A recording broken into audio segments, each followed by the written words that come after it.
Mein Name ist Sascha Werchau und ich bin klassischer sowie experimenteller Cellist.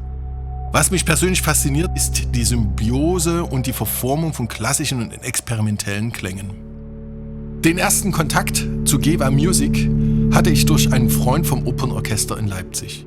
Vor ungefähr 3 Jahren rief mich der Produktmanager von Geva an und fragte mich, ob ich Interesse hätte, ihn beim Bau und der Konstruktion eines E-Cellos zu unterstützen.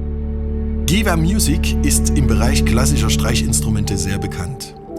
In den letzten Jahren erweiterte sich das klassische Sortiment mit dem Projekt der E-Violine Novita und leitete so den Schritt in Richtung elektronische Musikerzeugung ein. Während des E-Violinen-Projekts entstand die Idee, ein E-Cello als weiteren Schritt zu entwickeln. Das neue E-Cello zeichnet sich durch sein modernes Design in Anlehnung an die Novita-Serie aus und entspricht in Haptik und Klang maßgeblich einem akustischen Cello mit natürlichem Resonanzkörper.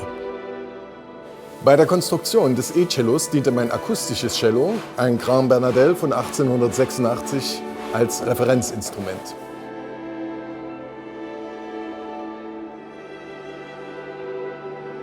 Konstrukteur Elias Haselmann definierte das Grundgerüst unter der Voraussetzung, die Ergonomie des akustischen Vorbildes nachzustellen.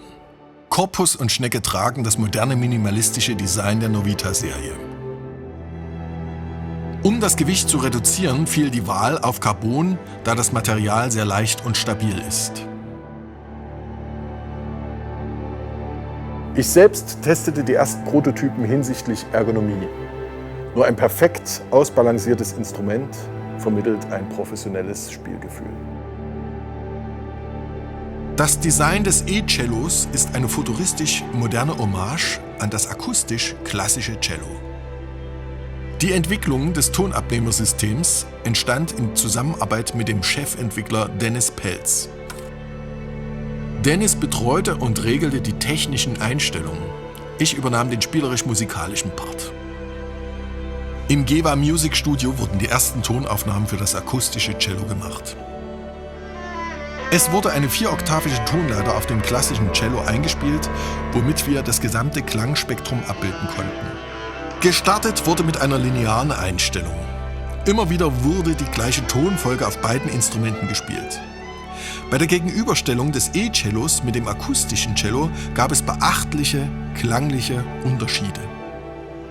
Nach Analyse der jeweiligen Frequenzdiagramme beider Instrumente wurde durch Veränderung der Schaltung des Piezo-Tonabnehmers das E-Cello in seinen Klang angepasst. Schließlich wurden alle Aufnahmen mit dem Vorbild des akustischen Cellos verglichen. Die Lautstärke des Ausgangs und des Kopfhörers wurden zum Schluss überprüft und abgeglichen, damit das E-Cello auch optimal im Silent-Modus gespielt werden kann.